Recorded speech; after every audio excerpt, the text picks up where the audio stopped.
Hi everyone. Hi everyone. My name is Katerina Anastasiou and I'm honored today to be moderating the next 2 hours of streaming around Europe and in the context of the 2025 Peace Wave. I hope you can hear me fine. I guess so. Okay, great.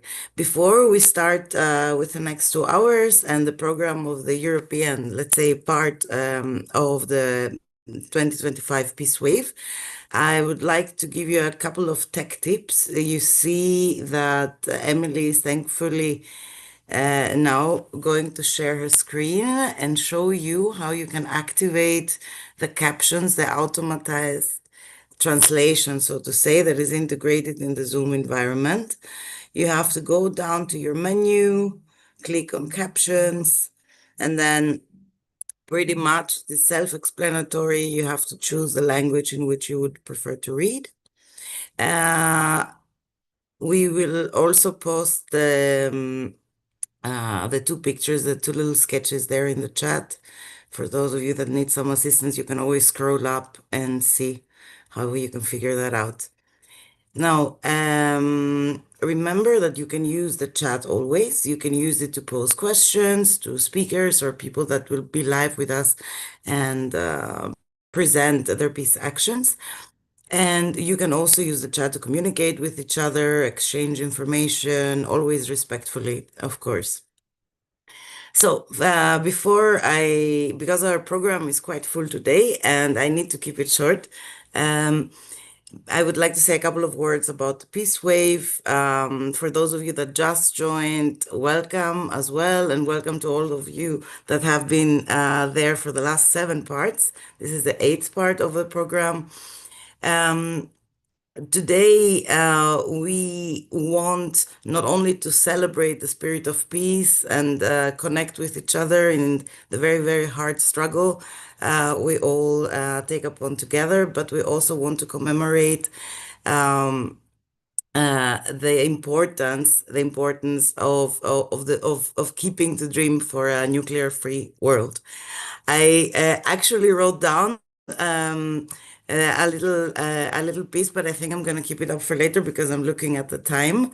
I want to introduce myself as well. I am Katerina. I am a facilitator for Transform Europe, and I'm a project manager for the peace related programs we're running, but also migration and militarization. And I also happen to be one of the coordinators, let's say, of the Stop Rearm campaign, uh, a campaign that was launched in March 2025. We're trying to build a European coalition and movement against the new plans of further militarization of the European continent. So I hope I will get the chance to say a couple of words on that campaign as well. I don't know if Sophie is already online because I would like to pass already to a first speaker. If not, I would like to ask if Samantha Mason from the Here. CND. I Hi, am hi. here. I'm trying to show my video, but it's saying you cannot start your video because it's been disabled by the host. Oh, You wait a should be second, able to Sophie. now. Thank you for, You should be able to yeah, now. thank you. So, welcome, Sophie Bolt. Now, soon with the video. Hi, Sophie. Nice to see you. Nice to see you. Sophie is the General Secretary of the Campaign for Nuclear Disarmament, a UK-based organization. And today you prepared something for us, right? You will speak about the British military expansion and the role of NATO. And we're looking forward to hearing and your input. Thank you. And first of all, just really lovely to see everybody and also to see Kat again. We kind of met properly at the Counter Summit in Den Haag. Feels like a long time ago now, but it wasn't really. So it was really, really great to meet you and to sort of to meet the kind of wider movement, peace movement against NATO. Really inspiring event. So yeah, lovely. So yes, I'm going to talk about sort of NATO expansion, but specifically kind of the British nuclear expansion as part of that, and the impact that it's having here in Britain, but also the opposition to it. So as I say, we're seeing this very significant expansion in Britain's nuclear capability at the NATO summit. Without any parliamentary discussion or debate. The Prime Minister Keir Starmer announced that Britain's going to be purchasing 12 nuclear capable jets from the US. These are F-35A fighter jets. So it means that Britain, as well as being able to launch nuclear weapons from its nuclear submarines, it will also be able to launch US nuclear weapons from the sky, so from these fighter jets. So it's a very, very significant escalation in terms of Britain's nuclear capability. Highly likely that it breaches Britain's obligations under the Nuclear Non-Proliferation Treaty, which it signed in good faith to take steps to disarm its nuclear weapons. So this is obviously vertical proliferation that can't possibly be part of the NPT. But obviously this takes place in the context of this massive war drive that we're seeing being driven sort of primarily by NATO and of course by US President Donald Trump, massively pushing for this huge increase in military spending of 5% of GDP. And the rhetoric to justify this is really increasing international tensions when we already have very sort of serious sort of conflicts across the world, not least in terms of the Ukraine war, but also the horrific situation in the Middle East and beyond. So into that, we've got this really, really terrible kind of war drive. That's meaning that now, countries like Britain are massively increasing their military spending. So, they've now said that they're going to be meeting that 5% of GDP by 2035, but they've certainly accelerated those increases and sort of, brought them forward. So, very sort of serious kind of escalation. And whilst, countries like France and Germany, but also to some degree Britain, have been presenting this massive war drive and this kind of rearmament as sort of defending, their countries, from imminent, attack from Russia, very much a kind of, nationalistic thing. We've got to kind of defend ourselves. We can't rely on, Trump. So we've kind of got to sort of step up. In reality, they are totally continuing to defer to this kind of Atlanticist leadership from the Trump administration. So, we know that these massive increases in defense spending, as I said, military spending is totally driven by the Trump administration. And when you look at how much money NATO is already kind of spending in terms of military hardware, in 2024, so just last year, its military spending amounted to 1.5 trillion. Which is 55% of the global military expenditure. So, is this the European NATO states are expected to increase their military spending so that in order to sort of subsidize the US, so the US isn't spending so much money on its militarism? No. When you look at the US budget plans for 2026, the US is going to be increasing its military spending by over 13% to just over $1 trillion. So, and that's kind of the more than the next 9 biggest spenders in the world. So this isn't about reorienting sort of, the same amount of military spend. It's about massively expanding that. And this is all about increasing Trump's war chest. And what is this for? As NATO Secretary General Mark Rutte, has stated, this is about US plans to shift towards Asia. And we know that, we've seen sort of countless US military doctrines and NATO strategic defense, statements on this. This is about potential kind of military confrontation with China in order to contain it and to check its growth and its, global influence. And it's basically about maintaining US military sort of global dominance. And this is, really, really dangerous.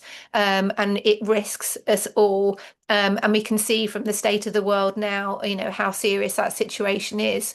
And so, Britain's role in this is to increase that threat of nuclear war. We already know that as part of NATO's nuclear sharing policy, these US nuclear bombs, the B-6112s, as they're called, are potentially already deployed, or ready to be deployed in NATO bases, like the Netherlands, Germany, Italy, Belgium, and Europe.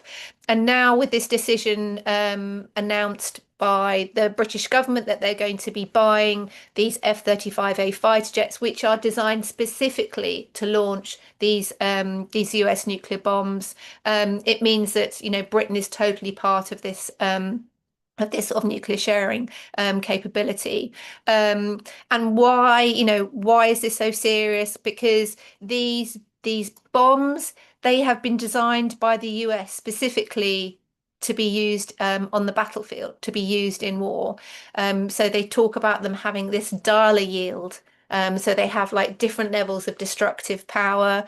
So some of them are smaller than the bomb that was dropped in Hiroshima, and some of them, can be much larger. But ultimately, the smallest bomb would still kill about 4,000 people, and the largest one could take out 600,000 people. And these are the type of weaponry that the US and, a whole layer of the military establishment have been pushing, say that we need to have these nuclear weapons, we need to have these nuclear weapons, this type of capability, we have to have this type of capability across Europe now. And of course, with those hundreds of thousands of deaths, you're also going to be seeing, radioactive fallout. And if this is about, trying to kind of bring peace through strength, this is the argument for it, then how on earth is, a nuclear devastation going to bring about that peace? If this is about targeting Russia, using these nuclear bombs in Russia, what about the nuclear fallout that's very, very likely going to affect Ukraine? If we're all about trying to sort of defend Ukrainian people, then what's going to sort of protect them from the radioactive fallout? I mean, it's just absolutely catastrophic, the idea that these kind of nuclear weapons are being talked about to be used. So that's the kind of situation that we're facing. And then obviously from CND's point of view, we're massively turning around this, as I say, this is a really huge escalation. But not only in terms of sort of the military capability of it, but also in terms of the fact that it ties Britain even more closely into the US nuclear and military machine. There's a real kind of contradiction kind of going on here about this is going to massively increase, Britain's kind of nuclear independence. But in reality, it just totally subordinates it further to the US, because obviously these are US fighter jets. Already, this whole issue around kind of, being further integrated into the NATO nuclear mission. Well, basic things like refueling tankers, these jets like are refueled in the air. So the British refueling tankers don't work with these F-35A fighter jets. So it means that I assume, we're going to have to be leasing more US, equipment. So then you get into this a greater kind of integration into the US war fighting machine, but also in terms of the costs to Britain. And this brings me on to kind of the opposition that we're seeing. Not only is there, huge resistance, certainly in Britain, to US nuclear weapons being based here, over 61% of the population do not want US nuclear weapons based here. And that's because they completely recognize that this is only going to put us on the front line. It's going to drag us into, these sort of reckless global wars. We've seen what Trump has done in terms of the really reckless, illegal bombing of Iran's nuclear facilities and the impact of that, which, we're really concerned is going to risk Iran. It's already saying that it's not going to cooperate with the International Atomic Energy Agency. It could well withdraw from the NPT. It's not saying that it will, but this is all going in the wrong direction, isn't it? This is all, if this is about trying to sort of stop countries from getting nuclear bombs, what the US is doing is actually much more likely for those countries to get them. So that's the kind of context that we're looking at. So it's understandable that people in Britain do not want to be closely tied to the US militarily.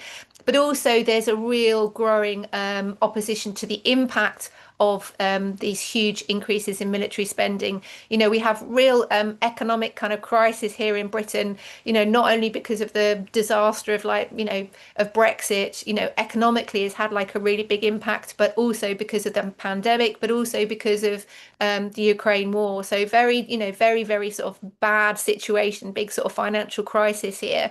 And this massive increase in military spending is only going to, we know, is already kind of impacting and in terms of we're going to be cutting our international aid, for instance. So that means the role that Britain will be playing in the world will be Trumpian, i.e., it's just all about war. We don't care about like eradicating global poverty, etc. But domestically, it means that, there's only going to be, an increase in poverty.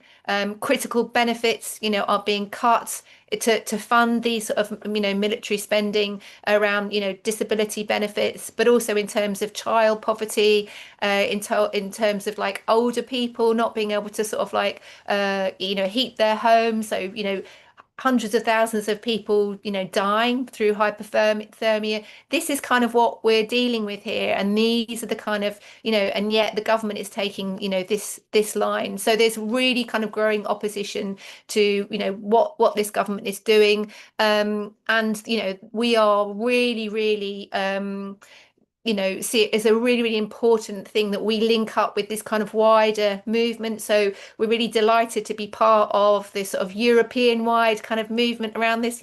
Kat's very, very sort of strongly part of, working to sort of develop this, the Stop Rearm movement. Maybe she can talk about that. But, it's so important that we're part of that. And it really is inspiring for us. We were part of the, as I say, part of the Counter Summit. Over 500 people took part in that. Loads of young people. It's really dynamic. It was really, really great. There were 5,000 people kind of protesting in the streets in the Netherlands. And then just the following day, over 150,000 people were protesting in Rome. So, there is a really, really strong movement that's already kind of turning around this. And C&D, us here in Britain, we really, want to be part of that. We are part of that. And we think that that's the way that we are going to sort of stop this. And we need to, because we know how serious the challenges are that we face. Across Europe and globally, how important it is that we rebuild and we really strengthen solidarity, across Europe and globally, so that we can, halt this and we can get our voices to be, much stronger in terms of arguing for an alternative to this. Which is, we need diplomacy. Diplomacy has just gone by the wayside. That's got to be reinstated. We have massively got to push for, the international frameworks to sort of control arms expansion. We've really got to get those nuclear weapons states to be kind of meeting their kind of obligations. So really sort of strengthening those kind of international frameworks is really important, but also looking to the global south, where you are seeing like these really amazing kind of progressive leaderships, like for instance, from Brazil and sort of South Africa, that are really kind of leading the way in terms of bringing, forward like peace initiatives, as well as really kind of challenging the horrific kind of breaches of international law that we're seeing, for instance, in terms of Israel, for instance, but the US as well. But it's really, really important that we have that political leadership. So it's great to be here with you, and really looking forward to the discussion. Thanks very much. Thank you very much, Sophie. Thank you very much. I think you touched upon a lot of topics, especially now. I'm thinking of the session on Africa, just the 2 past hours actually, and how the importance of moving the money, no, from the military-industrial complex, from neo-colonial exploitation cultures and economies, I would say, towards a just development and. Yeah, maybe this way it is a nice bridge to pass to Sam Mason from the CND, who will speak about Britain's recent strategic defense review. What is there? What is in there actually, except deterrence? Or Sam, looking forward to hear you now. The floor is yours. Okay, thanks, Katerina. Yeah, and I think very apt to follow that huge amount that Sophie covered as well, and equally really pleased to be part of this event in a very small way today, and quite incredible. So I'm just going to give a little bit of detail which kind of frames some of the stuff that Sophie's been talking about in terms of the recent strategic defence review and what we've produced as an alternative defence review, which is supported by CND. So the UK government published its strategic defence review at the beginning of June, and it posits it as a bold response to global threats, most notably Russia and rising political tensions. This includes in its analysis increased competition between states, rapid and unpredictable technological developments, as well as the security of Europe, with it no longer being a priority for the US to act as a sort of guarantee of security for Europe. Now, it's a defence plan for war or war readiness, in what it says is a generational challenge that demands a generational response. Now, as part of it, I think there's 4 particular elements it's important to highlight before going on to talk about the alternative defence review. And just to say that that alternative was proposed by CND Trade Union Advisory Group in response to the UK Rail, Maritime and Transport Workers Union decision to campaign with other trade unions and peace organisations to convene a Labour and Peace Summit to work out the basis of a new foreign policy with promotion of peace and social justice at its heart. Now, firstly, the SDR, as I'll call it for shorthand, situates an increase in military spending as necessary for national security and economic growth. And obviously, the latter of that is referring also to translate into jobs coming out of it. Now, Sophie's already touched on that massive increase in defence spending, as they're calling it. Its overarching message is that if you want peace, you need to prepare for war. It's obviously not something we would accept. Thirdly, central to that peace is the unwavering commitment to NATO and the so-called independent nuclear deterrent. And indeed, the so-called modern industrial strategy, which has just been published following the SDR, of which defence is one of 8 key sectors. It states firmly in there that the UK is a nuclear nation with nuclear as the bedrock of the country's energy and national security. So it's not just about the weapons side, it's also about civilian nuclear and revival, which is happening across the world, and particularly amongst nuclear armed states, around nuclear energy as well. And a very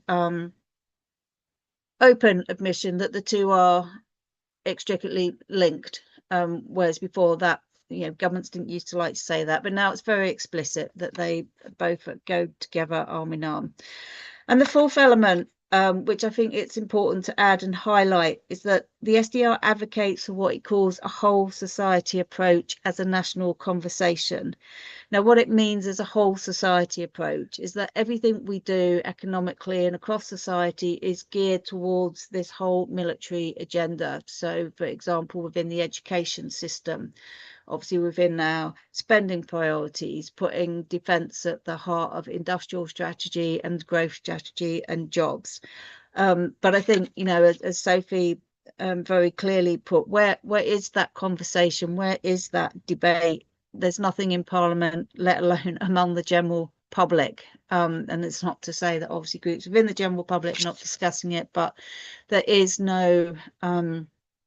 there's no forum to actually enter this debate. Now, this is why we felt, following the initiative of the RMT Union, the need to develop an alternative that challenges the dominant war narrative, a narrative that's cultivated by political elites, the military-industrial complex, and the mainstream media, and offer a new vision for peace, justice, and security, and to say that there is an alternative for this than rather being pushed down this path, which is what's currently happened. Now, we published our review just ahead of the government's SDR at the end of May, and we're aiming to use this as a contribution to widen the discussion, understanding and opposition to increased military spending, including nuclear weapons. And in contrast, we look at how militarism has distorted national priorities, fueled global instability, undermined international law, harmed the environment, and diverted investment from public services and social infrastructure. Now, a really important element of this, and it's why I strongly, and we always reference the RMT Union, not just as it's being sort of its initiative, but we've got a very big job to do within our trade union movement to debunk the jobs myth that's attached to increased defence spending and supported by main UK industrial trade unions. And this is an attempt also to build confidence within the labour movement around the arguments against increased defence spending.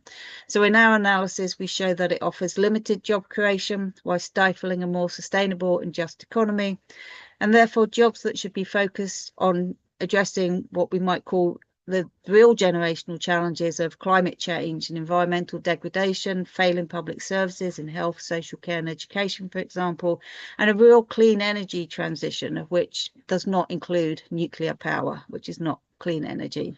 So with increasing UK inequality, which again, Sophie's already highlighted that, particular issue within the UK now, this drive for a military Keynesianism, or what Prime Minister Keir Starmer has called the defence dividend, will do nothing to halt or, more importantly, reverse this increasing inequality and the things that people need in society. So above all, our review calls for a shift towards a significantly demilitarised defence strategy, which is rooted in human and common security, prioritising diplomacy, global cooperation, conflict prevention, and the creation of well-paid, secure, unionised, and what we refer to as socially useful jobs.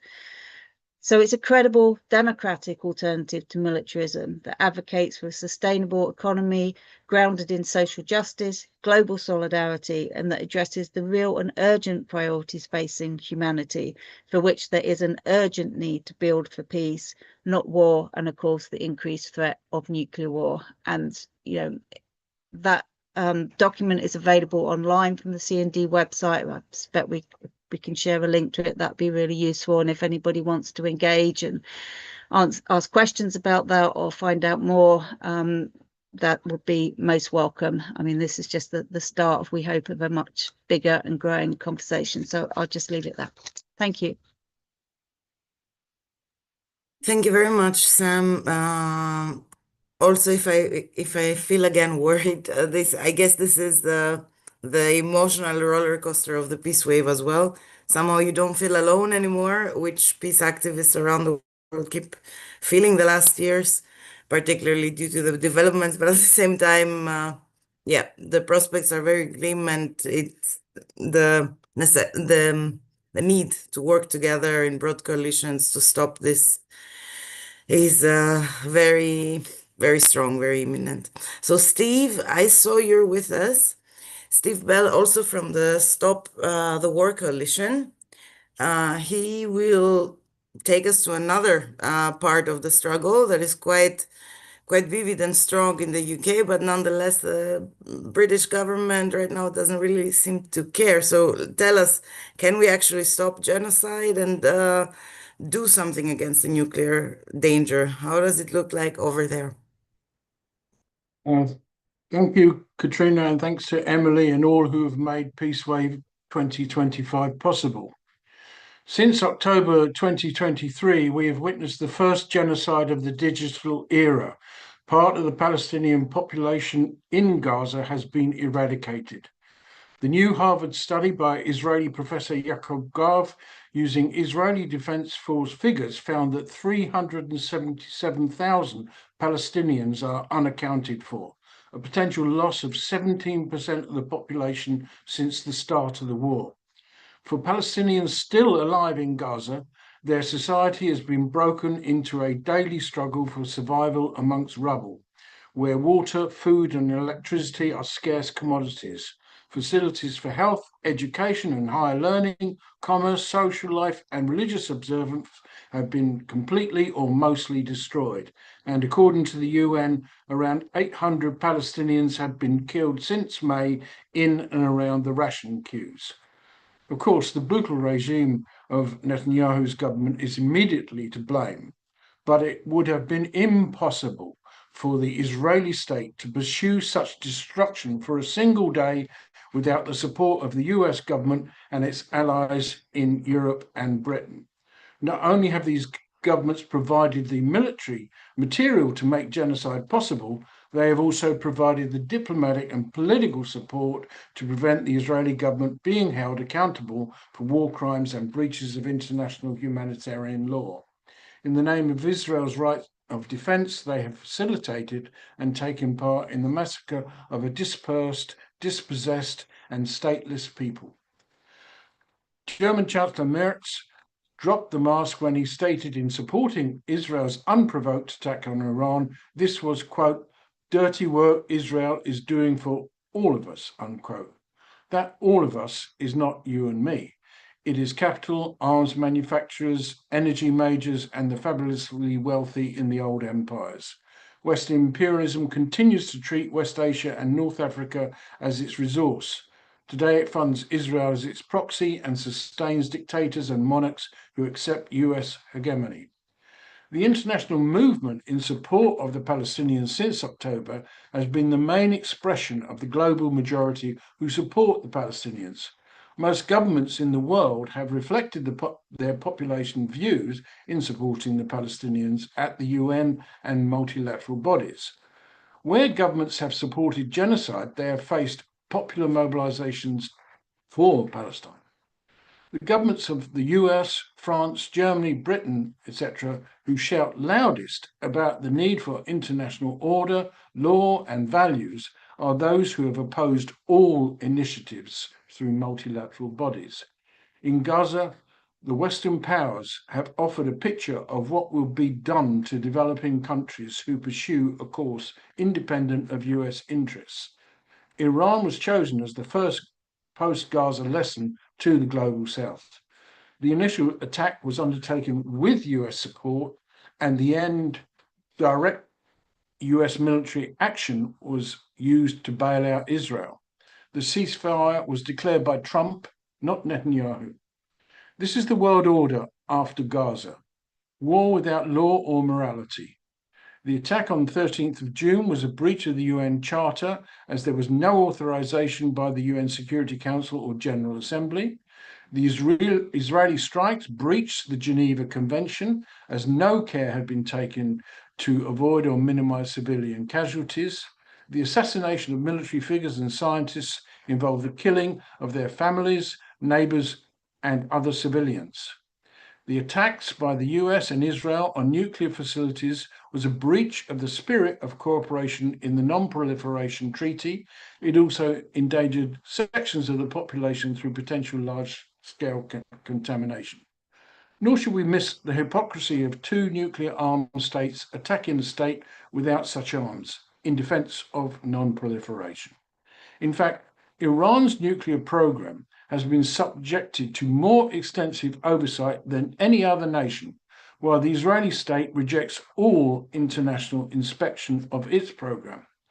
Political cant also reached a new low in the statement of the E3 governments, Britain, France, and Germany, They demanded that Iran return to a negotiating table it had never left. Once the Israeli government had cashed the advantage of surprise, the Iranian reply shocked them. Within less than a day, the Iranian forces had reorganized their chain of command and launched its counteroffensive. Within a few days, the Israeli defenses were ruptured and threatened with exhaustion. The US stepped in to bomb Fordow and impose a ceasefire for its proxy. Now, in these terrible and dispiriting times, we must not overlook the resistance of the oppressed. The Palestinians are absolutely refusing to go quietly into oblivion. The Iranian people will not have their society remade to a US design. These resistances we can aid by continuing our work against war and nuclear threats in the region. Let us recall the resilience of the Vietnamese people who inspired the international movement which accelerated the end of the US wars in Southeast Asia. Let us recall the unswerving courage of the South African people which created the international anti-apartheid movement, hastening the racist regime's end. We are part of successive waves of solidarity with the oppressed peoples of the world. We must continue our mobilizations, our educational initiatives, and our agitation for a just peace for Palestine. We must prepare for new rounds of assaults upon Iran and demand an end to sanctions against the Iranian people. In the words of Irish freedom fighter and martyr Terence McSweeney, it is not those who can inflict the most, but those that can endure the most who will prevail. Thank you very much, Stephen. We actually want to connect at this point to a little festival in Kirkstall in Yorkshire, in West Yorkshire. But as we're waiting for the people there to connect, we would jump island and go to Ireland. And I'd like to ask Emily to play the video message by Stephen Kelly, the chair of PANA of the Peace and Neutrality Alliance, about the situation in Ireland and the threats to the triple lock. Let's start with that so that our friends in Yorkshire have some time to connect. Is that okay? Yeah. Stephen Kelly from the Peace and Neutrality Alliance of Ireland. We are currently fighting very hard in order to preserve the triple lock. The triple lock is a provision that we have in Ireland, which means that our troops can't go abroad unless there is a United Nations mandate. The Irish government are pressing to abolish this provision in Irish law, which would mean that Irish troops can be sent wherever and whenever the government wants overseas, and there would be no safeguard whatsoever to ensure that they comply with international law. What we have seen in order to facilitate this is a series of attacks and ample misinformation about how the United Nations works. For example, there is the depiction of the United Nations as constantly being deadlocked, when in actual fact, over the past, in the 5-year period from 2020 to 2024, there were no fewer than 284 resolutions brought to the UN Security Council, and of those 284, 264 were passed with no veto. So it is a complete lie to claim that the UN Security Council is deadlocked, yet this is a refrain we constantly hear from the Irish government. The United Nations Special Rapporteur for Food has, in light of the genocide in Gaza, appealed to Ireland and to the Irish government to activate the UN's Uniting for Peace mechanism, which means that a 2/3 majority of member states of the UN can vote where a permanent member is exercising a veto, can themselves vote to establish a peacekeeping force, as happened in 1956 in Egypt. That's what the UN Special Rapporteur for Food called on Ireland to do, and the Irish government have ignored this. So they are complaining about how we are hamstrung by the United Nations in our foreign policy, as they describe it, whilst not heeding this very important call to assist the starving, murdered, and displaced people of Gaza. The Irish government are certainly in the running for the Oscars, if there were to be an Oscars for acting among politicians, given the pity they purport to show for the people of Palestine, when in reality, Ireland now is little more than an aircraft carrier, as Shannon Airport is a key stop-off point for aeroplanes going from the United States to various theatres of war, including the Middle East, to arm Israel. There are some activists who are putting together a legal case now in order to try and bring this to an end, to challenge the government on failing to adhere to their obligations under the Genocide Convention and other international legal provisions. Hopefully, this will succeed. But these are the main challenges the peace movement in Ireland is currently facing. We are also being sucked ever more deeply into a militarized European Union. And the EU's new rapid deployment capacity, so-called, which has 5,000 troops, has recently been activated. It hasn't been sent on any live missions yet, but we have no doubt that it will do, and that, as usual, it will be in the interests of propping up Western, and in particular, probably French, imperialism and colonialism. These are contrary to the values that the vast majority of Irish people hold dear, which are values of peace and promoting reconciliation through our foreign policy, and as set out in Article 29 of Bunreacht na hÉireann, the Constitution of Ireland. So it's a very challenging time. Thank you so much for giving me the space to update you all. Congratulations on your continued work, and I look forward to hearing from you. Gurmila Mahagwev. Virtual thanks to Stephen, but also an apology to the friends from CND Yorkshire. They were apparently already in the stream. I'm sorry, I cannot look at all the screens, obviously, at the same time. So the floor is yours, and we're happy to connect to the Kirkstar Festival.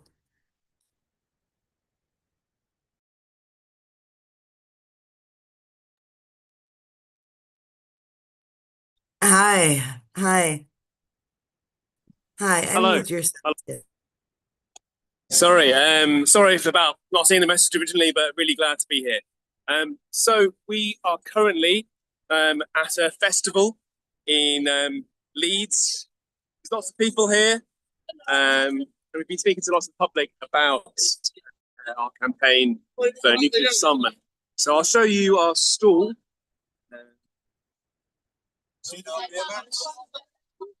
So we have our T-shirts here. We have a variety of other things on our stall as well, helping to engage people with our work. We have some CND badges. We have this here, which is showcasing how the public would like the government's money to be spent if they had control over our taxes and where money goes. This is especially relevant after the budget was recently published.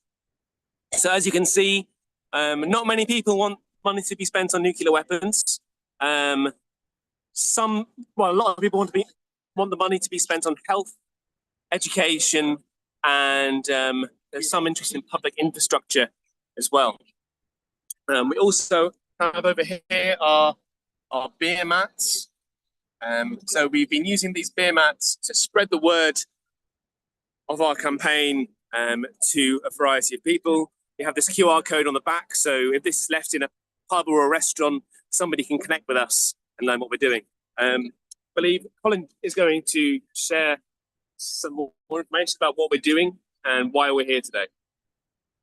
Well, hello to everybody around the world. This is a very grassroots effort. We're just trying to promote the message of nuclear disarmament through our stall here. It's a very humble affair. It's actually attracted quite a lot of interest. We've had quite a few people, as you see, just signing up to get the newsletter to receive information about actions that we're having in this region, the whole of Yorkshire. And, you know, we've got the various tools, you know, to do the job. So there's all the usual websites and social media sites and so forth. We've also got these banners, and we've just had a wonderful interaction with people, actors from Star Wars. There's been a show this afternoon about Star Wars, and they stood in their Star Wars outfits.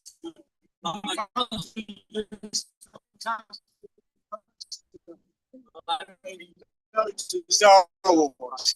So we'll be a separate image because it's really quite striking. And to their message as well. So, you know, this is children's theatres, the Civic Trust, all sorts of other activities. And so this is, in a way, it sums up our problem. We have to get our message through this cacophony of noise for all sorts of good causes and bad causes. But we think it's making some impact in a small way. It builds up to a national and of course, an international campaign. Okay, thank you, Colin. I'll hand the floor over to the rest of the world now. Thanks for having us. Thank you very much. Greetings. Greetings to all. This was amazing. So while we are meeting 2D, there's still people on the streets carrying our messages of peace. So it was really nice to visit Yorkshire. Thank you for connecting. And now I'd like to jump back to Ireland and give the floor to Niamh Bryan, the coordinator of the War and Pacification Program of the Transnational Institute. Niamh has also been massively campaigning the last months in support of neutrality in Ireland. We know that in the last couple of years in Europe, Sweden and Finland decided to abandon the practice of neutrality. So the more important it is to keep the hope alive in Ireland right now. So Niamh, the floor is yours. Thank you, Kat. Thanks very much for having me. Lovely to see you. Thanks, Emily, Sean, and Michelle also from IPB for having us.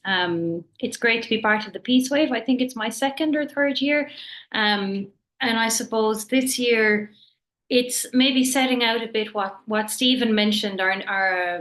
Our neutrality is really, really under threat at the moment. And so a lot of the work I've been doing at TNI up to this point, Transnational Institute, has been very much looking at the European Union and European militarization, and that's been the focus of my work for the last number of years. But anyone who might have written to me in the last few months will have gotten an out of office. And that's not because I have been out of the office, but it's not because I've been off work. I've been back in Ireland, involved in a neutrality roadshow. And it's really an urgent effort, I think, and a people-led initiative to push back against, as Kat mentioned, Finland and Sweden have gone ahead and joined NATO, and really to push back against the attack that's, coming from, really coming from the powerful in Brussels, also coming from Washington, coming from the arms lobby, the arms industry, to erode Irish neutrality. And I suppose the two things that are worth mentioning are that neutrality makes warmongers very uncomfortable, because it shows that there is an alternative to war and you can oppose war and make space for peace. So if you have a neutral country like Ireland in Europe, it shows that there actually is an alternative and that we don't have to be pushing forward with a war agenda. We can actually set out a neutrality agenda which opposes Ireland or other European powers from joining any war effort. I think it's important to mention also neutrality is not profitable for the arms industry, and there's been such an embedded kind of space that's been given to the arms industry in Brussels and in European capitals, Ireland included. We now have an arms lobby group based in Dublin. I think it's really important to point out how neutrality is not profitable for the arms industry, and they have been given over so much power. That there's really a lot of pressure bearing down from a for-profit agenda to push back against neutrality and to kind of constantly push this idea that we're under threat. Maybe just to set out for Irish people in particular, neutrality is very much a part of our identity. It's part of the idea that it stems from an anti-imperialist stance in Ireland. It's something that dates back over a century. The first iterations of neutrality actually come from the late 1700s from Wolfe Tone, one of the Irish revolutionaries.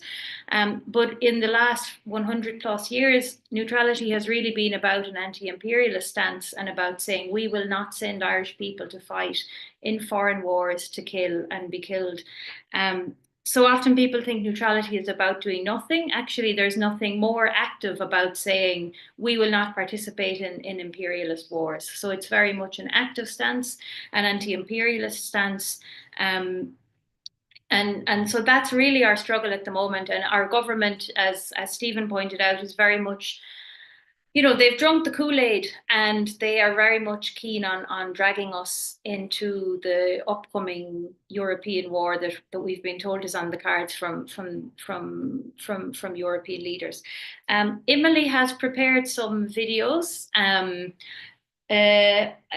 to kind of explain what the Neutrality Roadshow was. So maybe, Emily, if we put on the first one, which shows the Neutrality Roadshow, I think if you see the videos, then I can explain a bit, and then we'll show a short video of some of the content from one of the organisers, just to give a better idea of it. So I think, Emily, if you put on the Roadshow video with the photos. Let's see.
Great. So that gives you a bit of a flavour of the roadshow. So basically it was myself and Fionn Wallace, a friend and colleague, who basically set off in that white van that you see there. The van used to be the old milk van in Wexford Town. It's now been it's its own van, but we basically had the van. We went around Ireland in it. We got an easel and we made some posters and flyers, and we basically just got in touch with communities all around the country and asked them if they would host a neutrality event. And it was really warmly received across the country. We did 22 events in 30 days, driving up and down across and around the country. We got on local radio, into local newspapers. We met with hundreds of people. We had people coming out to events. In one event, it was very moving because it was a group of teenagers, and they came out to one of the events and they asked us what would happen to them if the triple lock was eroded, and would it mean that they were to be sent off to war. We had in other events parents of peacekeepers who are in the Irish Army and who are up until now involved in UN peacekeeping missions, asking us what will happen to their children if the triple lock is revoked and will they be sent off to war. We had a US veteran join actually and break down in tears in one of the events because he was able to tell of his experience in Vietnam. So it was really engaging people all over the country and having conversations about Irish neutrality and the need to protect it, because there's been a disinformation campaign coming from the Irish government and coming from the Irish media establishment that has been really, telling people that neutrality is an archaic position to hold. It's something of the past. It won't serve us. We need to, arm up and defend ourselves. We're letting down our European allies. And so it was really about the roadshow was really it came about because of a frustration for so many of us who feel, Irish people support neutrality overwhelmingly, and poll after poll has shown that. The most recent poll was 75% in favour of neutrality, and yet our government is spreading lies, basically, to put forward this legislative proposal that will see our Irish neutrality really, kind of relegated to something of the past. There's a second video that Emily has it's about the pressure that we're getting from the European Union to abandon Irish neutrality. And I think it's really important context, because this is the kind of European leg of the peace wave. So the video that Emily's going to put on now is from one of the roadshow events. It's in County Kildare, and it's one of the organisers speaking about the kind of the role of the European Union and Ireland and the interlinkages there. So thanks, Emily.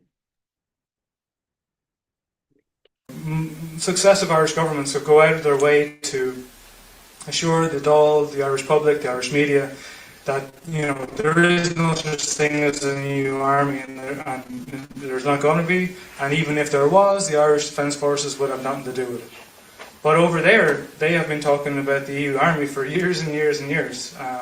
Jean-Claude Juncker, the Commission President, talking about Lisbon, said that the EU army and PESCO and these kind of military structures that were born out of the Lisbon Treaty, he said this is the sleeping beauty of the Lisbon Treaty. He said this quite a time ago. And when they talk about the EU army, they talk about it as if the Irish Defence Forces are already in it.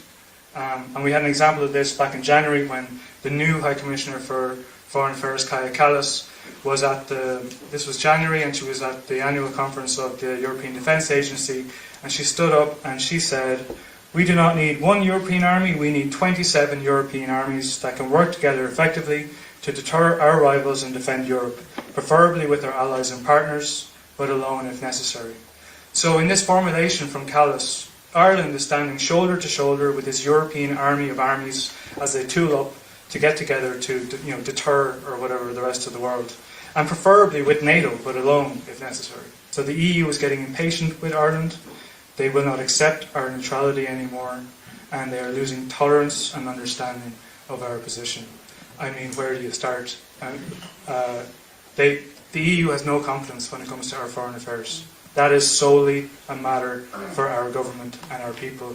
It does not matter what they think about our neutrality, and nor should we be concerned about what they think about our neutrality. And we clearly aren't. Feel a particular responsibility to the mothers, to the family members of Defence Force personnel, to teenagers, to former peacekeepers who shared their stories with me during the Neutrality Roadshow and expressed genuine fear at what may lie ahead if the triple lock is abolished. So we need to be very clear. This bill is about putting people in. Okay, thanks, Emily. So that was just two clips. One was from the roadshow event in Kildare, where we, and people were genuinely very shocked at how embedded Ireland already is in the EU military structures, because it's something that Irish people have opposed in two consecutive referenda. We opposed joining EU military structures in the Nice and in the Lisbon Treaty referendum. So, and then the second clip that was there at the end, which I didn't expect of myself, that was me in the Irish Parliament last week or the week before. So basically, maybe just to mention, since the roadshow, we've had a few very solid successes. So we've had some county councils in Ireland, Donegal, Cavan, and also the Derry Strabane District Council. We've had those councils come out with motions in support of Irish neutrality and in maintaining the triple lock, and that has been putting pressure on the government from county council level up for them to maintain the triple lock, which has been really important. There's also been lots of people, mobilising on the street, as some of the photos were seen. There's been lots of activity in the media also. And then the last video that you saw there was of the Irish Parliament, where there's now a move to have a legislative scrutiny process of the piece of legislation that's seeking to revoke the triple lock that would allow us then to participate in NATO missions. we were actually invited to participate in that legislative process and basically provide feedback to the legislation. And of course, we shredded it, myself and Stephen, who participated in the video earlier on. And we were really, you know, the politicians behaved as though they were a bunch of kind of cornered rats. And they really treated us very badly, you know, accusing us of having attitude problems and all sorts of things. So you know that, you know, when you have not got a leg to stand on, then you attack the messenger instead of attacking the message. And that's exactly what we saw happen in the Irish Parliament, where they attacked us as peace activists from the Peace and Neutrality Alliance, and in my case on Transnational Institute, and also from the Roadshow actions. They attacked us as people as opposed to the message, because they know that the Irish people support neutrality overwhelmingly. So maybe just to say, because I think our time is probably up, yeah, that it's really an imperative, I think, that we come together. We had a neutrality gathering in Switzerland a few weeks ago. And that we see this as part of a global movement. So I think that's why the peace wave is so important, because you get to dip in and out of different contexts and see that we're all up against the same struggle, and that we can all work together. So thanks a million, Emily. Thanks to Sean and Michelle. Thanks to Kat also, and to everyone for inviting me to participate. Take care. Thank you, Niamh. Thank you very much. Thank you for taking us with you on tour in Ireland to defend neutrality. I think it's wonderful that, I hope you can hear me. Okay. I think it's wonderful that we can also get ideas from each other on actions. I saw already a lot of people commenting how wonderful the idea of the roadshow is as well. So now we would pass to Yuri Selyachenko, the Executive Secretary of the Ukrainian Pacifist Movement. Before giving the floor to Yuri, I just want to say that we're running a little bit back of time. So those of you upcoming speakers, if you can cut a little bit of your interventions, it would be amazingly helpful. And Yuri, I'm not sure if you want to show a video or you will connect with us live. Hi, Yuri. Hello, Okay. I am sharing video. Okay, thanks.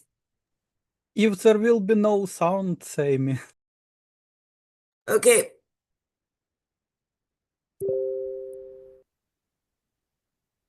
Press play and then we'll let you know. One moment, I need to disable notifications of air raid alerts, because there are air raid alerts today, and just to remove this noise.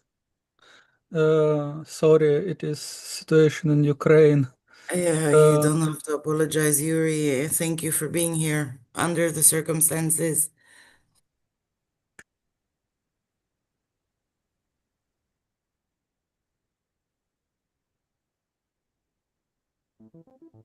Greetings from Ukrainian pacifist movement at the worldwide peace wave.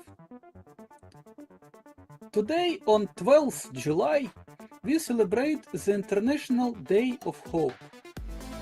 Our home planet and country is turned into hell by militarists, but we are determined to find peace between all living beings and our natural environment, to live sustainably in harmony and happiness.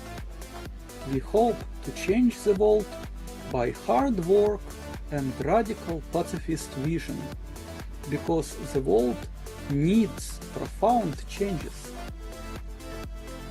Today's world spends hundreds times more on war than on peace. Result is the nightmare. Tens of ongoing conflicts, devastating many countries, and humankind sits on the powder keg of obscenely monstrous nuclear stockpiles. People are killed and cities are destroyed in Ukraine after the Russian invasion. People want peace, but forced to fight for aggressor and for the defenders with arbitrary detentions and torture. with no respect to conscientious objectors. All of this happens because we were not prepared to prevent or stop aggression by non-violent action, and because the archaic war-making power of conscription is still not prohibited by international law. We live in a country of the nightmare that might come everywhere unless humankind will learn how to resist and abolish all wars and militarism. You could be forced to hide in shelter from rocket attacks during sleepless nights like we do. Your morning too could begin with awakening and seeing in the window smoke from fire in a destroyed house nearby. And you will be lucky if it's not your house that was ruined by a Russian ballistic missile. Your city could be occupied, and you might be executed for slightest protest.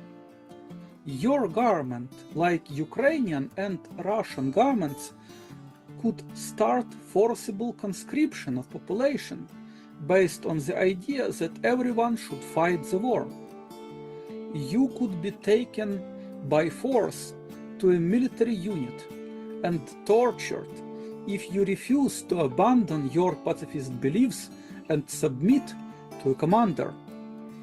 There are hundreds of arbitrarily detained conscientious objectors in Ukraine and tens of recorded cases of torture and cruel treatment.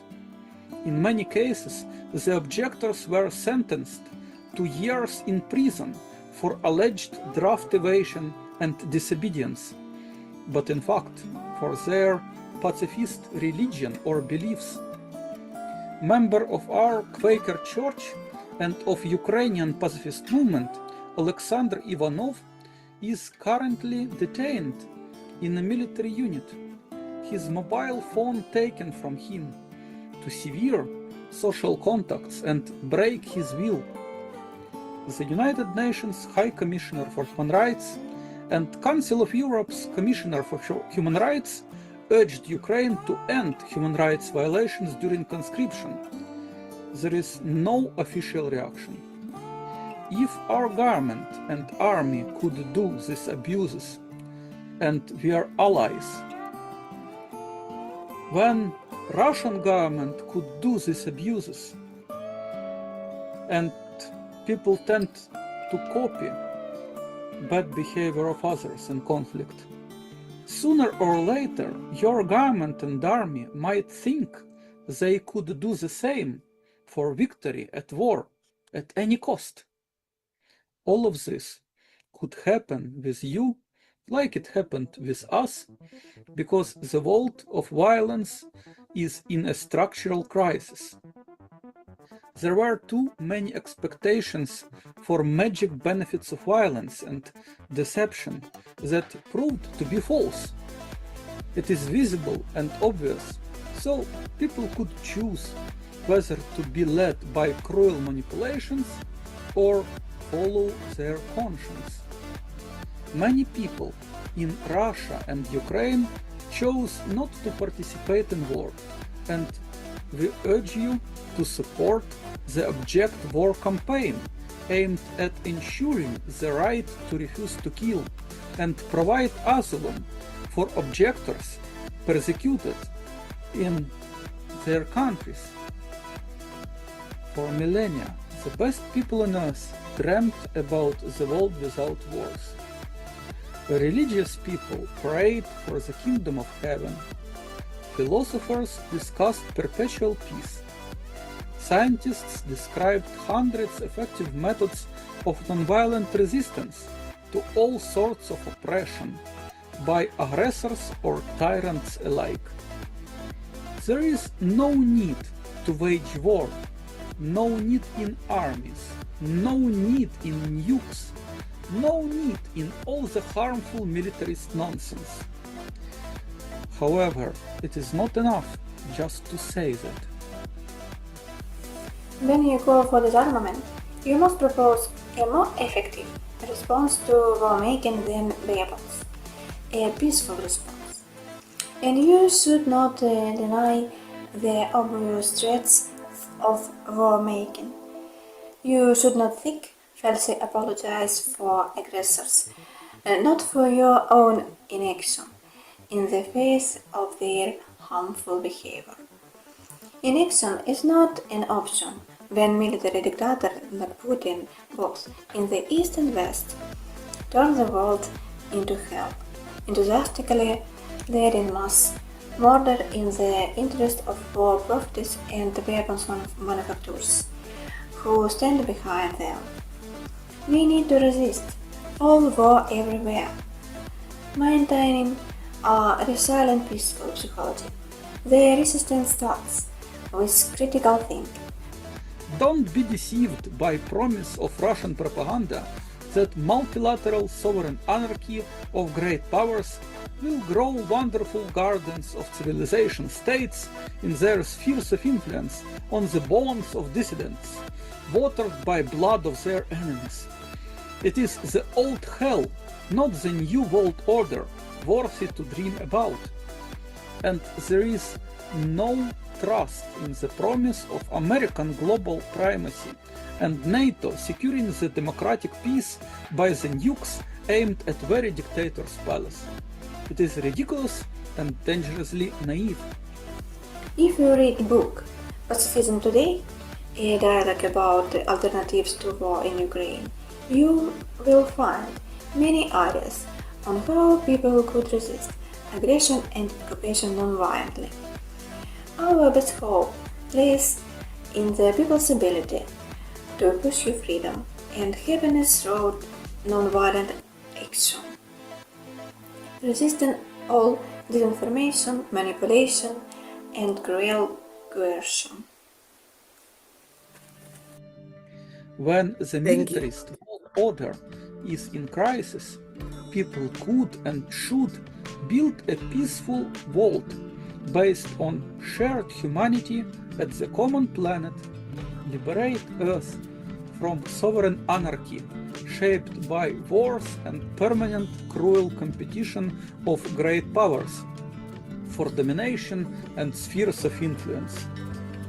Every individual and people in the whole have a right to live in peace, and this right entails a right to civil disobedience, to all war making, that might be a powerful tool of popular nonviolent enforcement of requirements of the international law to resolve all disputes between the states peacefully in such frameworks of worldwide nonviolent governance as the United Nations. In the world where everyone will refuse to kill, there will be no wars. This is the best new world order, worthy to hope and to work for. Let's build together this new non-violent world. Thank you very much, Yuri, for the video message. Thank you also to all activists participating in it. And thank you for bringing at the table of this year's Peace Wave broadcast from Europe the necessity to help, assist, and be solidary to people that refuse to kill, consensus objectors. So thank you very much. I would like to give the floor now to Oleg Bodrov. Oleg is chairman of the Public Council of South Coast of the Gulf of Finland, and he has been active in the Russian peace and environmental protection movement, as well as the nuclear safety movements. All of the floor is yours. To everybody, a message. We're running a little bit back of time, so I really appreciate it if you keep your times as speakers. Thank you, Oleg, for being here. Thank you, colleagues. First of all, I'd like to say thank you, Yuri, and your colleagues for your peace promotion in Ukraine. And I like very much your activities. And dear friends of the peace, greeting the way of peace 2025 from the eastern part of the Baltic Sea. My Russian colleagues and I are happy to be together with the global peace movement today. I am in Russia on the south coast of the Gulf of Finland of the Baltic Sea. It is near St. Petersburg. 70 kilometers from me is the line of military confrontation between Russia and NATO. NATO representatives have declared the Baltic Sea to be an internal sea of NATO. Military strategists of both NATO and Russia are publicly discussing how they will win if the war begin in the Baltic region. The war in the Baltic has actually already begun. There are terrorist attacks on Russian harbors and on the power lines of the Leningrad nuclear power plant near St. Petersburg and Estonia. If fighting breaks out on the Baltic region, more than 30 nuclear reactors and nuclear waste storages facilities in Russia, Sweden, Finland, Lithuania, and Germany could be destroyed. The destruction of the nuclear facilities is more dangerous than the explosion of an atomic bomb. You know that the people live in Hiroshima and Nagasaki after the atomic bombing. But it will never be possible to live near the destroyed Chernobyl nuclear power plant. It is much more dangerous than nuclear bomb. More than 30 nuclear facilities in the Baltic can be destroyed by modern weapons. This will be a collapse of the traditional way of life of 90 million people from 9 countries of the Baltic region, including Russia. More than 100 nuclear reactors have been built in Europe. In fact, all of Europe is mined by nuclear power plants. Dear colleagues, participants, politicians want to divide us, to make us enemies within national political borders. Public opponents of war in Russia are foreign agents. Opponents of war in the countries around the Baltic Sea are agents of Kremlin. The famous physicist Albert Einstein once noted that if the crisis arises in the system, then the way out of crisis cannot be found by those stakeholders who created this crisis. Fair and secure development required new stakeholders, new ideas, and new models. Those who make decisions about the possible start of military action in the Baltic region are thousands kilometers away. It is in Washington and Moscow. They will not ask us about the beginning of the war. I appeal to environmentalists, human rights activists, and peace movement participants in Ukraine, Finland, Sweden, Norway, Germany, and all countries in the Baltic region. There are many ideas how to create new basis for the cooperation. One of the ideas is to create joint photo exhibition, our values of the Baltic home environment. Let's share our favorite places on the sea shore to protect them together. Let's to be together, colleagues. We will win. Thank you so much. Thank you very much, Oleg. Thank you for your message of peace. Now I would like to give the floor to Olga Karach. Olga is a dear friend, from Belarus, now exiled in Lithuania, and also the director of our house. Olga, are you here? Yes, but please also put my video. Let us solve the problem with your I don't video, know how yes. to do it. Yes. Just a second, I think Emily and Michelle are on it, and Sean. Try again, perhaps? Yeah, just a moment.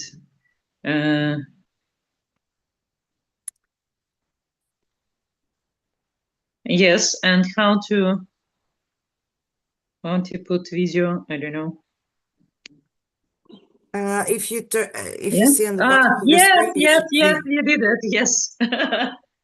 Yeah. So, Katarina, thank you very much for the floor. Dear friends, dear fellow peace builders, today, as Katarina already mentioned, I am in Lithuania, but I speak to you today not from a place of peace, but from its desperate absence. My name is Olga Karach. I come from Belarus, a country where speaking the truth is dangerous, where war is no longer a distant shadow, and where those who refuse military service and refuse to take up arms are treated as criminals. I am speaking for the Belarusian conscientious objectors who are trapped between dictatorship and exile, who say no to violence but are met with prison, torture, or death threats. I am speaking for the young men who burn their draft notices because they don't want to become tools in the war that has never been theirs. I am speaking for the young man Nikita Svirit, a Belarusian deserter who was denied political asylum in Lithuania, facing deportation back to Belarus, where desertion is punishable by death under the charge of high treason. He has been living in hiding in Lithuania now for over a year without hope, without protection, and without faith in the future. I am speaking today for my fellow citizen from Vitebsk region, Captain Denis Urat, of the General Staff of the Belarusian Armed Forces, who was sentenced to 18 years in prison for high treason. What did he do? On March 14, 2021, during his shift, he took a picture of a classified letter from the Minister of Internal Affairs to the Minister of Defense in Belarus during the mass protest actions. The letter revealed Lukashenko's plan to deploy the army to crush peaceful protesters in violation of all Belarusian laws. But standing for peace, opposing war and violence, that is not treason. That is an act of courage, one that strengthens any nation and any society. And yet, I, a peaceful human rights defender, have been labeled a terrorist in Belarus and sentenced to 12 years of imprisonment in absentia. I have been labeled an extremist 24 times. At the same time, military forces in Lithuania attempted to deport me back to Belarus under the official claim that I might get recruited by Russian intelligence in the future. But if deported, I could have been executed not in some hypothetical future, but in very, very real present. Since the International Peace Bureau and the peace movement of Europe, it didn't happen. But still, I am under the threat. Even the Telegram channels of our human rights organization, our house, were labeled extremist simply for helping Belarusian conscientious objectors and deserters. This is what it costs to say no to militarism in Eastern Europe today. And yet, we must say no, because the threat is growing. Russia has already deployed tactical nuclear weapons to Belarus. NATO responds and plays with further escalation. Meanwhile, countries like Lithuania are withdrawing with the landmine ban treaty, a terrifying sign that the humanitarian rules of war are being erased one by one. Where is the space for peace in all this madness? I believe peace must begin with courage. The courage to protect those who refuse to go to the war. The courage to speak out against nuclear blackmail, even when it comes from our own side. The courage to build bridges instead of walls. And the courage to speak up when human rights are violated, whether in Belarus, Russia, Ukraine, Lithuania, or elsewhere. In our small peace house in Lithuania, we offer refuge to children of Belarusian political prisoners and exiled refugees, refugee families from Belarus, Russia, and Ukraine. We run a summer camp for refugee children. We support exiled mothers. We help young men from Belarus, Russia, and Ukraine fleeing conscription find safety. We are not many, but we are not alone. Peace is not naive. Peace is resistance.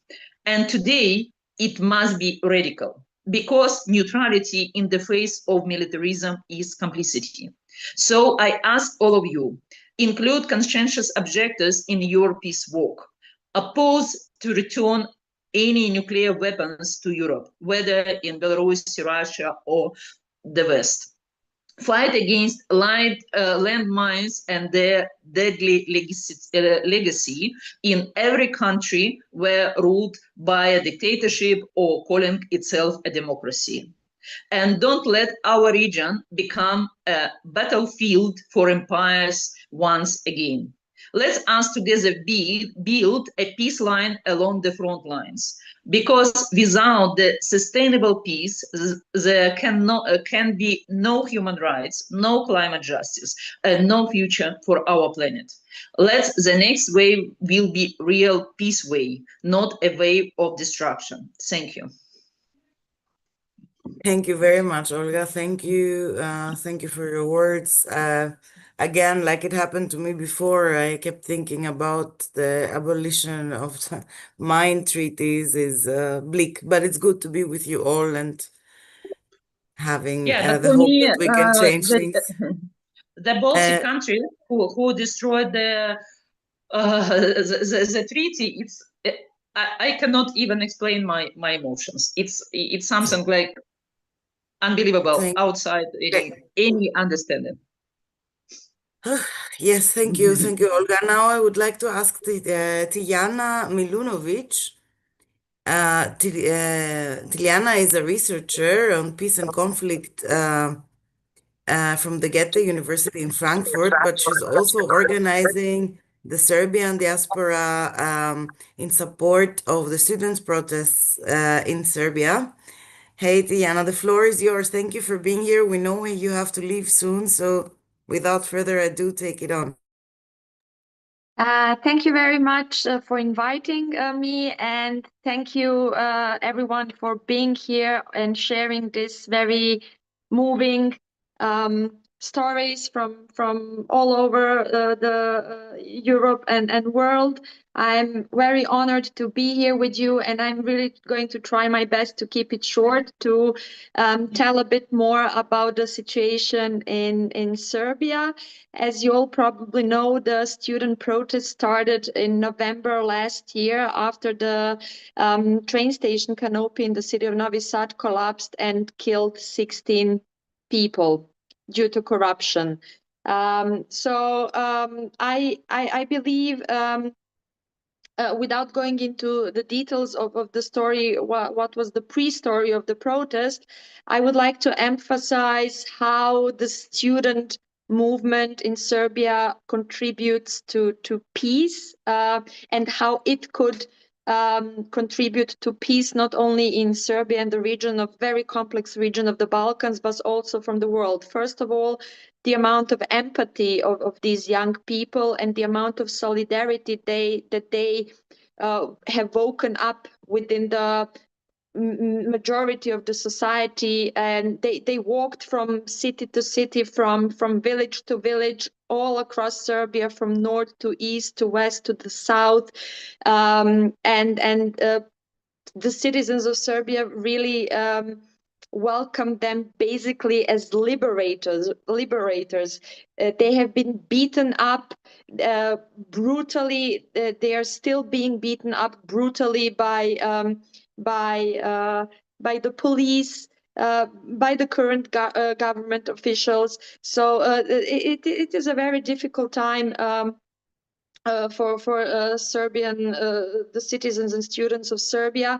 But to come back to the topic of peace, there have been also student-led anti-NATO protests in March. Because Serbia, on 24th of March 1999, Serbia was bombed by NATO. So this day has been marked this year by also large student-led anti-NATO protest. Also, students lead protest against Israel sending army and military equipment to Israel, because although Serbia is officially neutral, Serbia is exporting weapons to Israel, and there have been pro-Palestine protests led by students in Serbia. All of their protests are non-violent. If any violence occurs, it is in terms of defense. So really the emphasis of no violence, on peace, on also reconciliation of the citizens of Serbia, but also for the entire region of the Balkans is very present.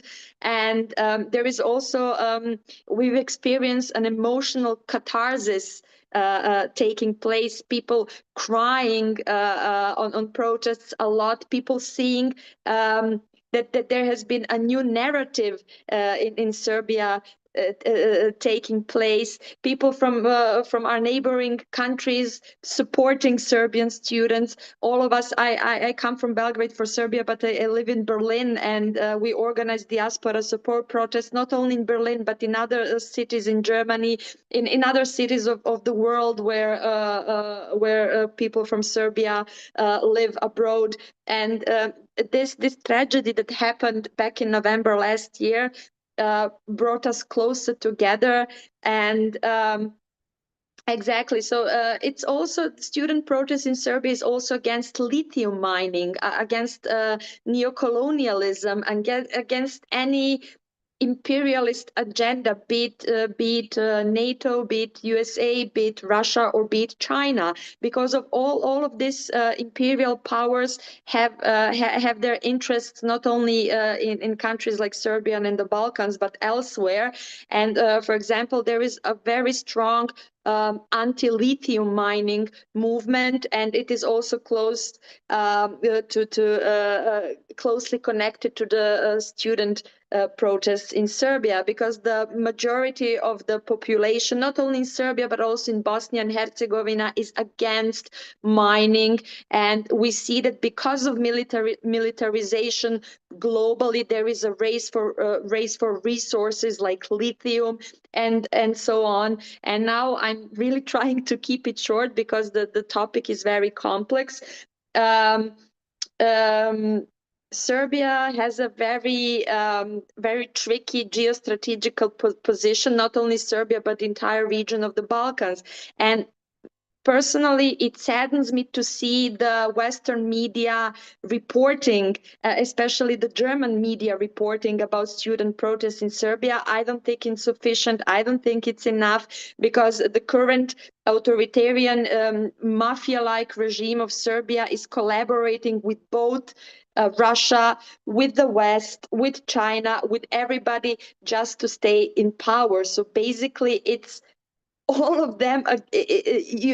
One gets an impression that it's all of them against the citizens and against a peaceful and against a peaceful life, against a healthy life, against nature, and against humanity. And this is something that students and citizens of Serbia are currently fighting against. And I hope we all stay united in this fight and keep going. Thank you very much.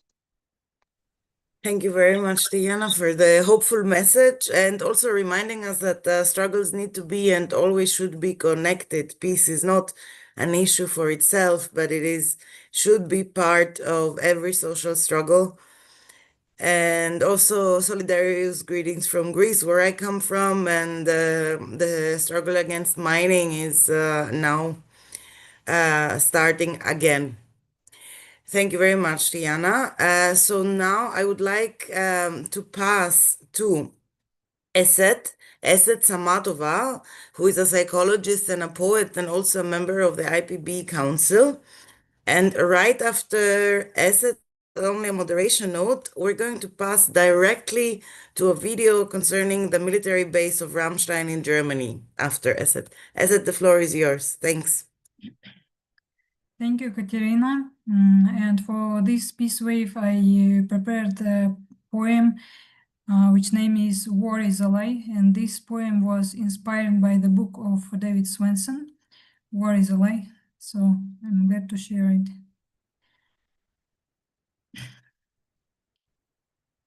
So war is a lie. They dress it up in flags and drums, in glorious cap the light once comes. They swear it's right, they say it's just, but all it leaves is death and dust. They say it's brave, it's noble, bold, but blood in veins is getting cold. Just one decision, one command, and ancient cities turn to sand. The child who cries beneath the sky knows more of life than armies try. No anthem soothes mother's moans, who bury children after bones. They sell us fear and phony pride, while sharing profit far behind. Who cares of broken leaves and bones? They say it's part of Games of Thrones. They speak of threats that don't exist and put in jail those who resist. They say they tried all peaceful ways, while drawing maps and setting blaze. But all we know is far from chance, from scripted news and marching rants. No tales can change, no mask can hide. War is a lie, war is a lie. Thank you.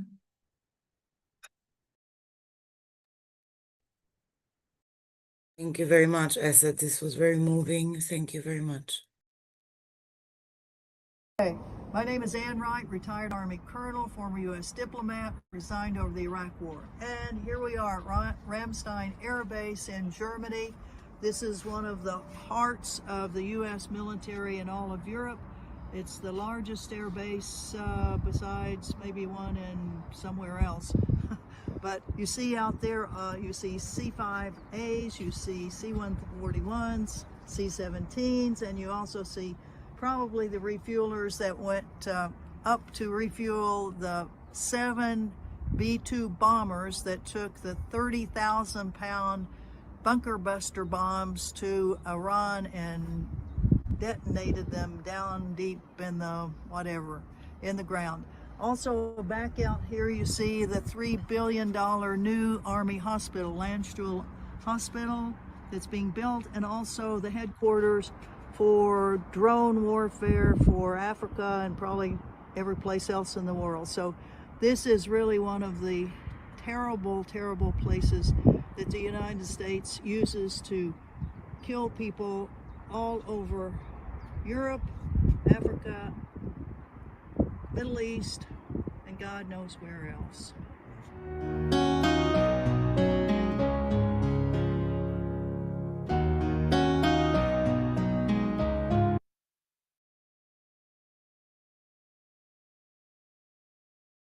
Thank you very much, Emily, for playing the video too. Esset, thank you very much for the poem. I wrote it also in the chat, as did many, so thank you. It was really moving for me, at least. Now I would like to pass to Ulla Klotza from Women for Peace Finland and Global Women for Peace United Against the NATO, the so-called one. Ulla and other friends were present also during the counter summit to the NATO in The Hague, and she's with us today, as well as Vanessa Ryan and also Ulla's daughter, who will join us with a poem. Hi, Ulla. And thank you for passing the speech over. But first of all, thanks a million to IPB and to World Beyond War that have made this great peace wave possible. Global Women for Peace United Against NATO GWAN was initiated in March 2023 by women worldwide, active in a broad variety of peace organizations and other NGOs, and united by the conviction that NATO is the most aggressive nuclear-armed military machinery in the world. One has attended NATO Counter Summit events, arranged numerous webinars, and produced 2 photo displays of women all around the world against NATO. After a heartbreaking poem by the Irish poet Aoife Riley and performed by Vanessa Ryan, we invite you to a part of the display 2025. Please enjoy the tour around the world to meet courageous women. David wrote that courageous behavior is contagious, and that I hope that. These women saying no to NATO, yes to peace. See more at our website. I pass my headphones over to Vanessa.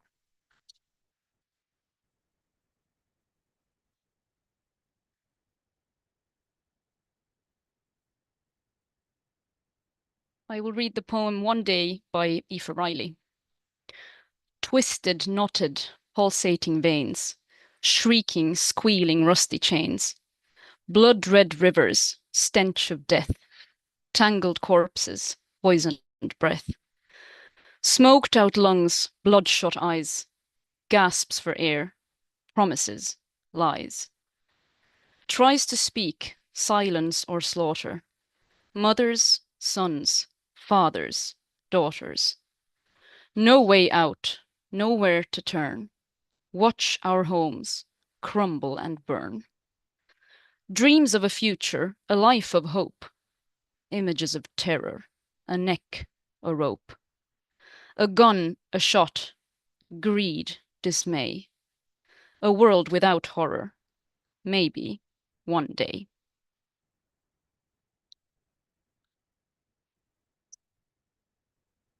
Thank you, Vanessa. Could you, Emily, put on the photo display? Thank you for having us. Har du sett det?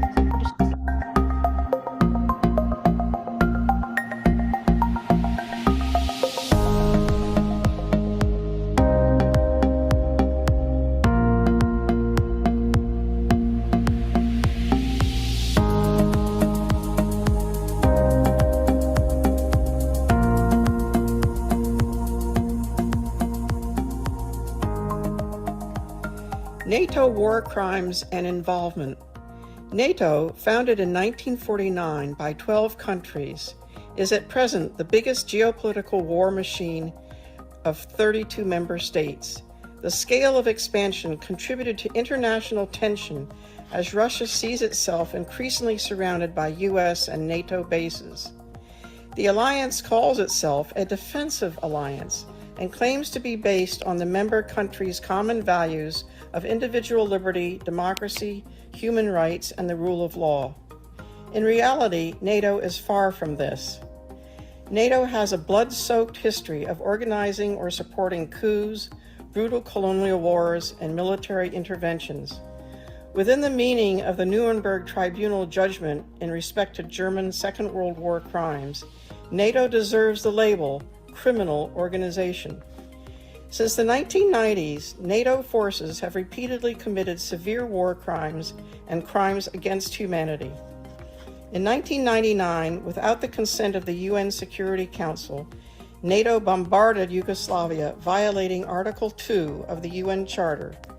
NATO performed serious war crimes, such as indiscriminate bombardment of civilian centers and the use of indiscriminate weapons, including depleted uranium and cluster bombs. The Yugoslavia War of Aggression was the prelude to a series of aggressions against Afghanistan, Iraq, Libya, Syria, and elsewhere during which war crimes and crimes against humanity were committed without any punishment. The International Criminal Court, in the hands of the collective West, never investigated these crimes. The war in Ukraine, which NATO expansion did much to provoke, has led to substantially increased NATO activity in Europe.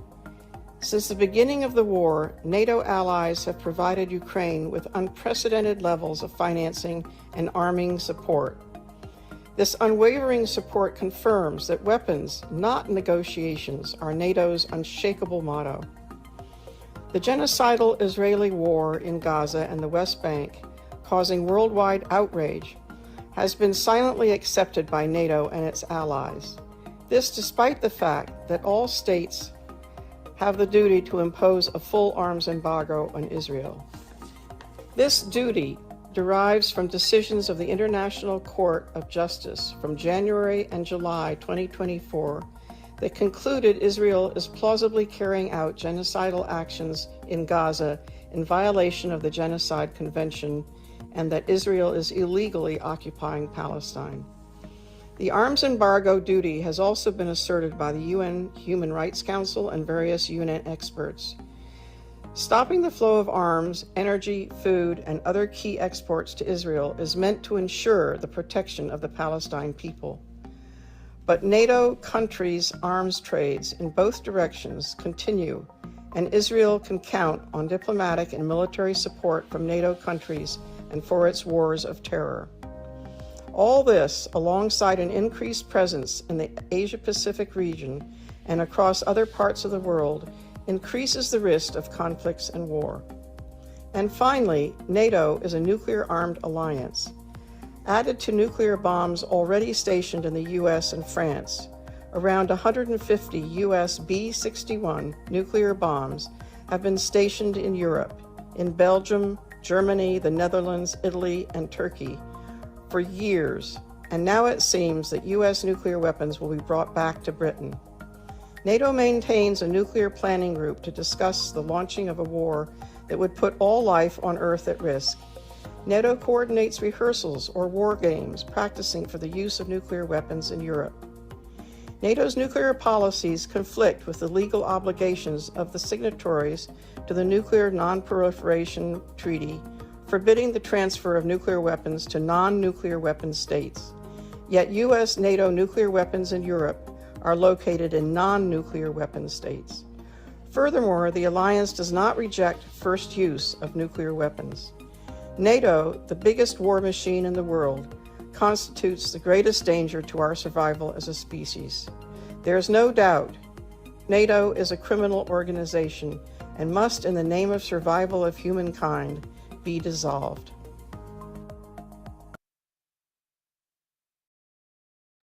So thank you very much, Ula. Please also post the link to the great video of Guan in the chat so everybody else can visit it and share it around. Thank you for being with us. I need to pass to the next speaker, unfortunately. I'm sorry. Bye-bye. Ula, see you next Bye. time. Thank you. You're welcome. And I want to check if Roberto Morea is here. Roberto is my dear colleague, but he's also part of the coalition Stop Rearm Italy, and he's going to tell us about their mobilizations on the 21st of June, an impressive demonstration with 100,000 people. How did you do it, Roberto? Thanks. Well, first of all, we start from a campaign that is called Stop Rearm Europe, because after the launch of the Ursula von der Leyen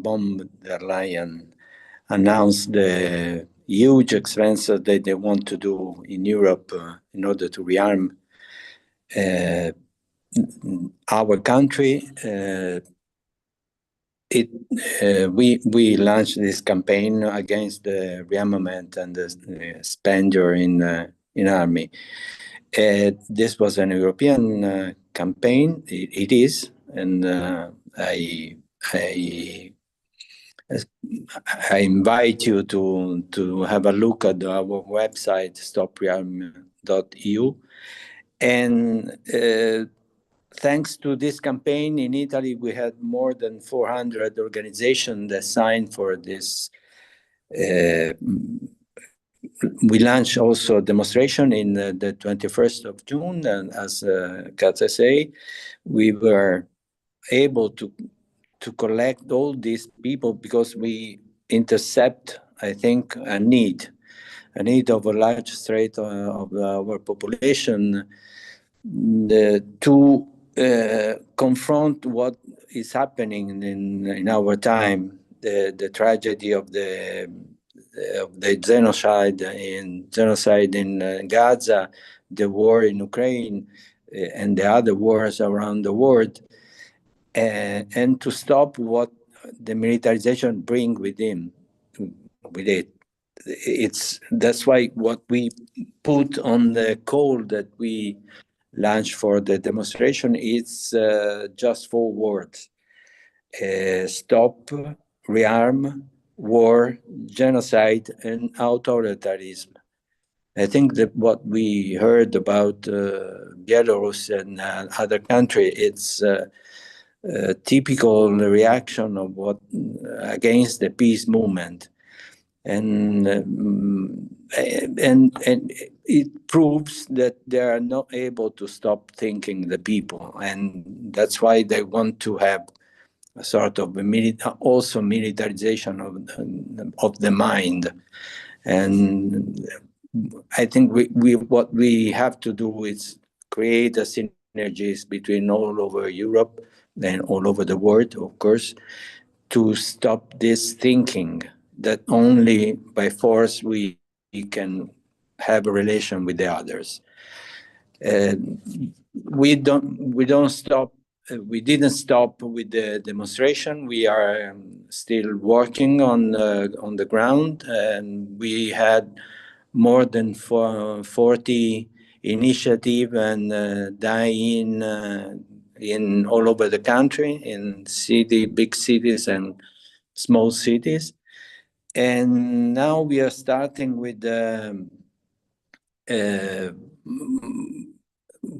proposing the local and regional council and municipality agendas and resolution to stop rearmament, because stop rearm means also reducing the cost for the weapons and give money to local administration that they are the first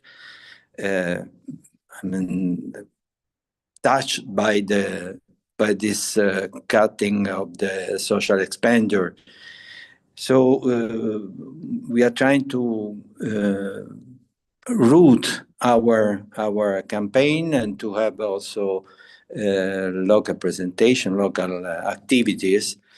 And at the end of this, in October, there will be a big march in the Peace March that we do every year.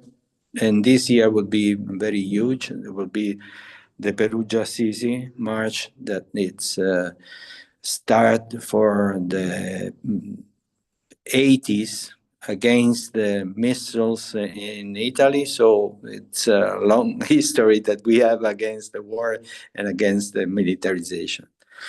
And I'm here in Paris because we are also a member of the European Parliament, and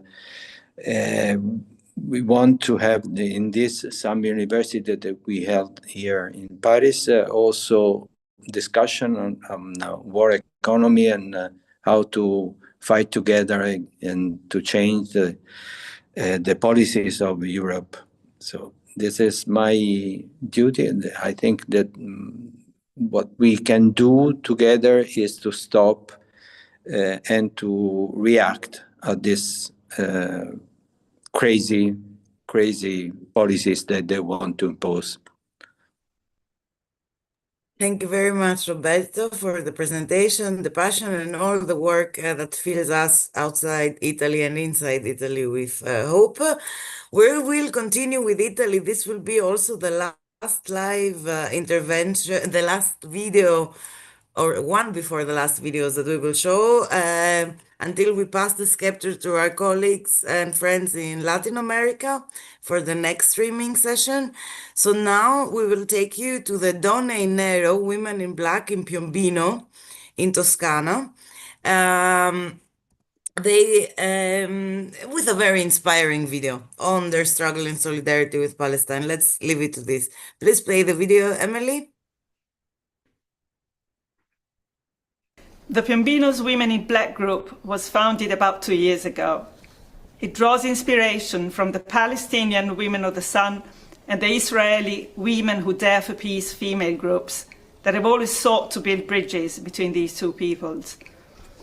We gather in the squares of our town in silence, dressed in black, with a white band on our arms as a sign of mourning, to remember the victims of all wars and to call for a ceasefire in Palestine as well as in Ukraine. We are against all forms of arms supply and military spending.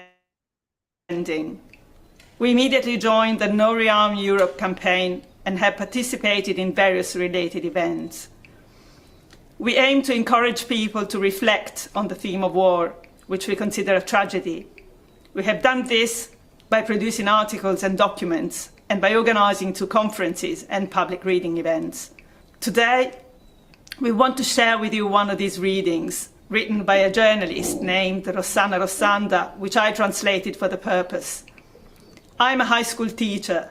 My name is Alessandra Leborato, and I'm reading this to add my voice to all the others who dare for peace. From Side Notes, Rossana Rossanda, 1996. The bomb on Hiroshima took our breath away. We slowly began to understand the magnitude, the catastrophe. We didn't understand its meaning, and what we gradually understood left us speechless. The war was ending, but the destruction was not. In the following months, that monstrous mushroom continued to implode in bodies, in places. Radioactivity entered our vocabulary. The atomic bomb had been unthinkable, but the unthinkable, once it happens, becomes thinkable forever, possible and reproducible. Peace began with massive destruction. I don't know if it was the sheer number of victims that left us speechless. Perhaps they were 130,000, but we had already counted tens of millions dead in the war. Nor was it grief. Other people's grief is just something we rationalize. I think it was the impossibility of imagining the event, the instant disintegration in a flash of flame, the blinding brightness, then the darkness and silence that followed. Even in these days, we've heard the testimonies of survivors, kept apart from the rest for decades, as if contaminated. We listen, but we do not truly hear. We cannot, and perhaps it is right and vital that we cannot. There are places where we must not go. What struck us most was that our side had used the bomb. The American atomic bomb had to come before Hitler's. It was accelerated. The best minds were recruited. Was it necessary? Was it not? How far can we go in extermination to save ourselves from extermination?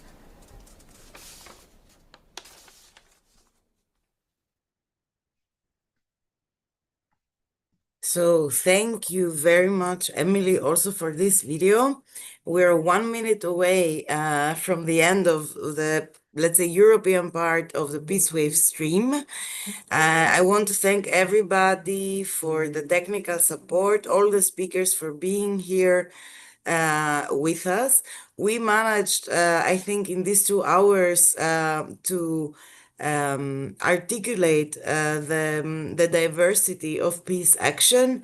We were lucky enough to have people connecting directly from squares in small cities. We heard about peace road and neutrality roadshows, different methods of engaging in cultural festivals, and I think this is also has been a very important message from this Peace Wave. stay in action and stay active. Just a side note that we have at least 3 more videos that we will not be able to show, and greetings from different countries in Europe at this point, in order to finish on time and pass to our Latin American colleagues and friends. But you know, we have been recording this session, so we hope in the final recording we can edit these messages in so everybody's videos gets passed along in this global peace community. Thank you very much. Thank you also to the IPB and IPB team for the technical support of these 2 hours. And see you soon. Keep up the good fight. Wonderful job. We better go to part 9 in South America because part 10 starts live in exactly 2 hours. Gabriel Aguirre, Latin American organizer from World Beyond War. Let's go to you. And this is going to be in Spanish. And if you understand English, click on captions, click on interpretation, click English. Get the captions in English. Gabriel, to you. Muy buenos días a todas y a todos. Les hablamos desde esta parte del mundo, desde América Latina. Gracias una vez más por compartir con nosotros esta ola de la paz en un nuevo espacio que indudablemente ha sido durante los últimos años muy importante para todas